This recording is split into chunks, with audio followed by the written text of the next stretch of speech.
Bonjour à tous. Je construis une agence d'acquisition de clients à travers la prospection sur Instagram avec de l'IA. Mon but, c'est de collaborer avec tous les entrepreneurs qui font plus de 1 000 euros ou moins de 5 000 euros de chiffre d'affaires par mois. Et mon objectif, c'est qu'on puisse passer ensemble la barre des 5 000 euros par mois de MRR d'ici la fin de cette année, grâce à l'IA et l'automatisation de la prospection sur Instagram. Et aujourd'hui, je vous montre exactement où j'en suis. Cette série s'appelle Road to 5K, inspirée de la série Road to Million de Théo Lyon. Et le but, c'est de documenter tout le processus de création de cette agence. Les réussites, les galères, les tests, tout ce que je découvre tout au long de mon parcours. Pour ceux qui ne me connaissent pas, mon nom c'est Kader et je suis en train de monter une agence spécialisée dans l'acquisition de clients par prospection sur Instagram grâce à l'IA et les automatisations. Aujourd'hui, le système repose essentiellement sur 6 piliers. L'optimisation des pages Instagram, la création de contenu vidéo format court, la création de contenu format carousel, la prospection sur Instagram, le nurturing de leads et enfin le tracking et le reporting. L'idée, c'est d'automatiser tout ce système pour pouvoir transformer Instagram en une machine d'acquisition. À l'heure où je tourne cette vidéo, on est à peu près à 80% du MVP, du Minimum Viable Products, ou je dirais plutôt MVS, Minimum Viable Service, parce que ce sera comme un service. Dans cette vidéo, je vais commencer par vous faire un petit bilan des 2 dernières semaines, ce qui a été déjà fait, ce qui a bien mal fonctionné. Et à la fin, je vous donnerai des chiffres réels concernant le projet. C'est parti pour le bilan.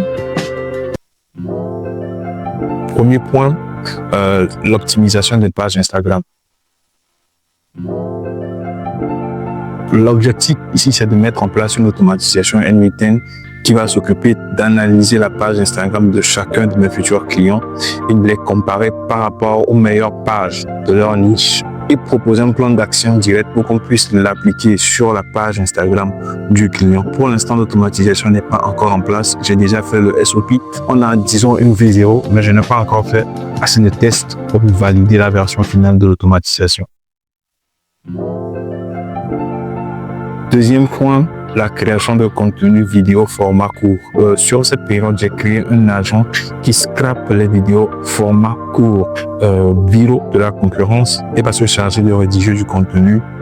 Sauf qu'ici, on va beaucoup dans les détails. En gros, en plus du script, il y a la description de la structure de la vidéo, les scènes de la vidéo, l'émotion qu'il faut transmettre dans la vidéo, l'expression du visage qu'il faut avoir pour chaque partie du script de la vidéo. Comme ça, mon client pourra créer du contenu format court sans trop se casser la tête à trouver des idées ou à rédiger du script ou à rédiger un script. J'ai testé avec 10 concurrents actuellement et ça marche très bien l'automatisation. Et pour ça, je me suis très ravi. Je le trouve très bien. Je le trouve très bien actuellement, il fonctionne parfaitement. Mais pour l'améliorer, je pense à ajouter une fonctionnalité d'envoi par mail des scripts ou de création d'un document Notion que le client pourra ensuite consulter plus tard plutôt que venir à chaque fois sur Airtable pour récupérer le script de sa vidéo. Troisième point, les carousels. Les carousels jouent le même rôle que les vidéos format gros dans la stratégie. L'idée, c'est d'expliquer ce qu'on fait lorsqu'un prospect qu'on a contacté voudra venir sur la page Instagram du client. Et le principe, c'est toujours le même. Regardez ce qui marche déjà sur les concurrents et ensuite les adapter au contexte de chacun de mes clients. J'ai avancé, j'ai créé l'automatisation. Il y a toujours à peu près 10 à 15% de tâches manuelles à faire parce que l'automatisation que j'ai mis en place ne fera que rédiger le contenu format écrit et la partie création, la partie graphique sera faite sur Canva en utilisant l'outil de création en bloc. Donc, je réfléchis à une solution pour pouvoir automatiser ces parties également pour avoir un process à 100% automatisé pour chacun de mes clients. Quatrième point, et clairement c'est le plus important de ma stratégie, c'est la prospection. J'ai mis en place un agent qui va s'occuper du setting de A à Z. Il est totalement prêt et il est capable de suivre tout le processus de mes clients et pouvoir signer des rendez-vous sur Instagram. Actuellement, je voudrais lui ajouter encore plus de fonctionnalités pour le rendre plus flexible et s'adapter aux différentes éventualités qui peuvent arriver tout au long du processus de setting. Aussi, j'ai travaillé sur notre agent qui va s'occuper des relances également. Donc, tous les SOP sont prêts, les agents sont également prêts. Ensuite, pour générer la liste des prospects qu'on va contacter sur Instagram, l'automatisation est également déjà prête pour cela. Et je fais des tests pour la renforcer. Ensuite, actuellement, la méthode, c'est de scraper les profils des concurrents. Ensuite, faire du lead scoring pour évaluer le niveau de qualification de chacun des prospects et garder uniquement les prospects les plus qualifiés selon l'offre de chacun de mes clients. J'ai plusieurs d'autres idées, comme regarder ceux qui commentent le plus souvent les posts ou ceux qui like, mais c'est des trucs que j'ai ajouté au fur et à mesure. Disons que là, c'est juste une première version, une version bêta de mon outil. La principale difficulté que je rencontre lors du développement, c'est que plusieurs trucs peuvent arriver lors du processus de setting, on ne sait jamais. J'essaie de prévoir assez d'éventualités, mais je me dis qu'on ne pourra jamais tout prévoir. Donc, la solution, c'est de mettre l'agent en production d'ici les 2 prochaines semaines afin d'avoir des retours réels du terrain pour apporter des améliorations. Je tiens à préciser aussi que j'ai une méthode ultra sécurisée. Je crée un compte Instagram secondaire sur lequel l'agent va pouvoir fonctionner pour éviter tout problème. J'aurai besoin de personnes qui sont intéressées de tester l'outil.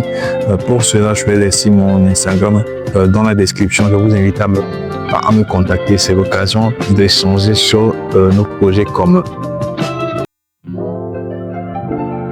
5e et 6e point, le nurturing et la partie tracking et reporting. Je vais être franc, je n'ai pas encore avancé sur chacun de ces éléments. Pour la partie nurturing, je pense utiliser des outils d'envoi d'email, de campagne d'email comme Prevo par exemple. Et pour le tracking et le reporting, je prévois utiliser Airtable. Donc j'ai l'idée en tête, mais je ne vais pas encore exécuter. Je pense que je vais ajouter ces éléments au fur et à mesure et commencer d'abord avec ce que j'ai sous la main. L'objectif est de rapidement présenter ma solution, mon service au marché et ne pas passer des semaines à concevoir un truc qui me rend compte après que ça n'intéresse personne sur le marché. Au-delà des actions, j'ai eu également tout au long de mes discussions avec d'autres personnes qui sont dans le business ou mes lectures à déployer de certaines choses que j'aimerais résumer ici dans cette dernière partie de la vidéo. La première réflexion importante, c'est au niveau du marketing.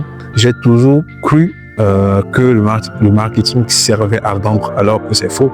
La fonction qui s'occupe des ventes, c'est sales. C'est pourquoi on différencie souvent les deux fonctions dans les titres, marketing et sales. L'objectif principal du marketing, c'est de se faire connaître et ensuite d'associer sa marque à un besoin afin que lorsque des gens ressentent un besoin spécifique, la première solution qui leur vient en tête soit notre marque ou notre produit. Exemple, il y a plusieurs boissons gazeuses qui existent, mais à chaque fois qu'on ressent l'envie de boire une boisson gazeuse, on pense tout de suite à Coca ou à Pepsi. Vendre derrière le produit ou le service, c'est autre chose. La deuxième, c'est que pour faire de l'argent dans le business, il faut refuser le maximum de personnes. C'est assez contradictoire, mais c'est vrai. Avant, je prenais n'importe quoi comme taf. Et ça me mettait en position de mendiant lorsque je prospectais des personnes sur Instagram, par exemple. Mais il faut comprendre que ton service ne va pas forcément convenir à tout le monde. Et vraiment, pas seulement le comprendre, mais également l'appliquer dans ta démarche d'acquisition client. Ça permet de renforcer ta position lors de la prospection parce que c'est pas que tu ne demandes pas, mais tu sélectionnes les gens parmi un groupe de personnes qui vont convenir à ce que tu proposes comme offre sur le marché. Le troisième point, c'est que le business, c'est 80, pour ne pas dire 90% de relations humaines. Les gens ont besoin de personnes pour les câliner, les écouter, répondre à tous leurs besoins. Moi, j'étais le type de personne qui était le plus concentré sur son travail. En gros, lorsque tu me demandais un travail à faire, j'aime pas qu'on m'écrive juste 1 heure après parce que j'ai pas de produit à présenter. Donc, je préfère m'enfermer 3 jours s'il le faut et revenir après lorsque j'ai le produit. Donc, ça fait que souvent, je ne répondais pas aux inquiétudes de mes clients. Ça, ce n'est pas du travail de business, mais c'est pas du travail de business, mais c'est du travail d'un technicien. Et ça ne me permet pas de bâtir des relations long terme avec chacun de mes clients parce que tout ce qui nous relie, c'est le travail que j'ai fait pour lui. Mais il faut bâtir une sorte de relation pour que la personne puisse revenir après acheter chez toi.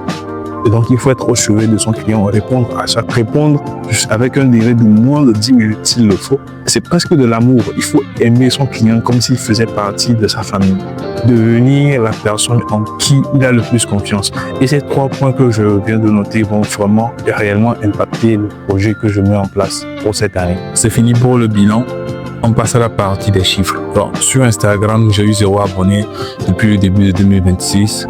Normal, ça fait très longtemps que je n'ai pas publié sur ce réseau. Sur ce, je vous invite à vous abonner pour m'aider, bien sûr, pour suivre mon parcours.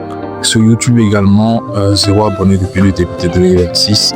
Donc, si la vidéo vous a plu et que vous êtes intéressé par mon projet, je vous invite également à vous abonner. Alors, LinkedIn, 0 abonné également parce que pour l'instant, je n'ai pas commencé à publier sur le réseau social. Je veux me concentrer dessus lorsque je vais entrer dans la phase d'acquisition du projet. On passe au chiffre business. Nombre de personnes contactées 0 parce que je n'ai pas encore commencé à prospecter sur le nombre de prospects qualifiés 0, nombre de clients 0. Cependant, j'ai entre une cliente qui est en fait une bêta-testeur qui utilise actuellement mon automatisation de création de contenu, format court et l'agent de setting. Qu'est-ce qui a marché, qu'est-ce qui n'a pas marché durant ces 2 semaines? Tout n'a pas forcément très bien marché. Clairement, le plus gros problème, c'est au niveau de mon organisation. Actuellement, je travaille dans une petite agence de marketing et d'automatisation à côté. Elle est en pleine phase de croissance, donc il y a beaucoup de travail à faire. Il m'arrive parfois de travailler entre 1 et 2 heures par jour sur le projet, mais j'espère m'améliorer dans mon organisation afin de pouvoir travailler au minimum 3 heures par jour sur le projet. Si tu as un business en ligne et que tu es sérieux là-dessus, et que tu fais moins de 5 000 €, je suppose que le moyen par lequel tu acquiers des clients aujourd'hui, c'est la prospection. Et notamment, l'une des meilleures plateformes pour prospecter, spécialement pour des coachs et consultants, c'est Instagram. Mon objectif, c'est de collaborer avec toi afin qu'on puisse atteindre ensemble cette barre de 5 000 € générés mensuellement grâce à la prospection de façon automatisée sur Instagram. Je t'invite donc à m'écrire sur Insta si ce que je fais t'intéresse et pourrait te servir. Sur les 2 prochaines semaines, voici ce sur quoi je vais travailler.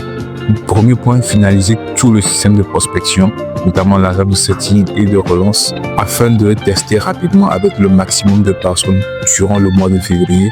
Finaliser l'agent d'optimisation des pages Instagram. Ainsi, d'ici le mois de mars, je pourrai me concentrer sur l'acquisition de mes premiers clients. Si ce format de vidéo te plaît, je t'invite à t'abonner et à me le dire en commentaire, bien sûr. Et si tu as des conseils à me donner au niveau de la création de contenu sur YouTube, je t'invite à me le dire en commentaire, notamment au niveau de ma voix, de mon élocution, ainsi de suite, que ce soit au niveau du script de la vidéo également. Parce que je vais continuer à tester beaucoup de choses sur cette plateforme. À bientôt, on se voit à la fin du mois.